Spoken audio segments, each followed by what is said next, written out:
Hi అండి, welcome back to my channel. ఇవాళ నేను నెయ్యి ఎలా ప్రిపేర్ చేయాలో చూపిస్తున్నాను అనమాట. ఇది పెరుగు అనమాట. దీన్ని చిలుక్కోవాలా. ముందుగా మనం డీప్ ఫ్రిడ్జ్లో పెట్టేసుకోవాలా. అది ఫుల్గా ఫామ్ అయిపోతుంది, గడ్డలాగా ఫామ్ అవుతుంది. అప్పుడు బాగా వస్తుంది అనమాట. నెయ్యి మనకు చిలికినప్పుడు కానీ, మిక్సీలో పట్టుకున్నప్పుడు కానీ, ఎవరికి ఇష్టమైనట్లు అలా చేసుకోండి అనమాట. ఇలా మనం చిలుక్కున్న దాన్ని ఇలా ఉండలుగా చూపించిన విధంగా మనం ఏంటంటే వాటర్లో వాష్ చేసుకోవాలా. వాటర్లో వాష్ చేసుకుంటే ఏంటంటే క్లీన్గా ఉంటుంది. ఇది 10 days 20 days ఒట్టు కాబట్టి ఇలా మనం ఏంటంటే ఇలా మనం కాచుకోవాలా. కాచేటప్పుడు మంచి ఫ్లేవర్ వస్తుందన్నమాట. ఇలా మంచిగా మనము కాగుతుండగా రెడ్డిష్ కలర్లో వస్తుందన్నమాట, ఎర్రగా. ఇదిగోండి ఇలా నేను చూపిస్తాను కదా, మళ్ళీ చూపిస్తాను చూడండి.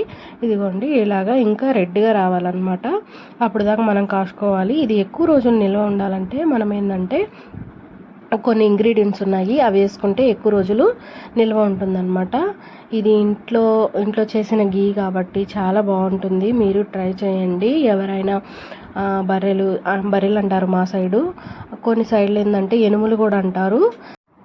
ఆ పాలండి, ఆ పాలతో తీసిన ఇది నెయ్యి అనమాట. చూడండి, ఉప్పు, మనం మెంతులు వేసుకుంటే మంచి ఫ్లేవర్ వస్తుంది, మంచిగా ఎక్కువ రోజులు నిల్వ ఉంటుందన్నమాట. ఇంకో ఇంగ్రీడియంట్ కూడా యాడ్ చేస్తాం దీనికి, తమలపాకు కూడా ఎక్కువ రోజులు నిల్వ ఉంటుంది, మంచి వాసన కూడా వస్తుందన్నమాట. ఇది చాలా బాగుంటుంది వేసుకుంటే. ఇది కాసి చల్లార్చిన తర్వాత కూడా నేను లాస్ట్లో చూపిస్తాను మీకు ఎలా వస్తుంది, గుల్లగా వస్తుంది, అంత బాగుంటుందన్నమాట.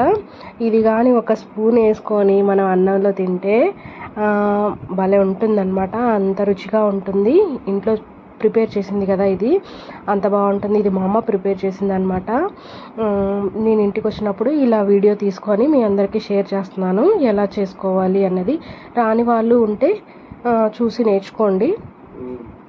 ఇంకా ఫస్ట్ టైం నా ఛానల్ చూస్తున్నట్టయితే ఖచ్చితంగా సబ్స్క్రైబ్ చేయండి, లైక్ చేయండి, షేర్ చేయండి. చూడండి ఎంత బాగుందో. ఒకసారి అన్నంలో కానీ వేసుకున్నారంటే ఇంకా అంతే అమృతంలాగా ఉంటుందన్నమాట. చెప్పాను కదా నేను లాస్ట్లో ఫైనల్గా ఇది వచ్చేసి గుల్లగా ఉంటుందన్నమాట. అంత బాగుంటుంది. చూడండి ఎంత బాగుంది. ఇక్కడ మా పక్కన సైడు అంతా మా అమ్మ చేసిన ఈ నెయ్యిని అందరు తీసుకుంటారనమాట. నేను చెప్పిన విధంగా చేస్తే ఖచ్చితంగా పూసగా వస్తుందన్నమాట నెయ్యి. అంత టేస్టీగా కూడా ఉంటుందన్నమాట.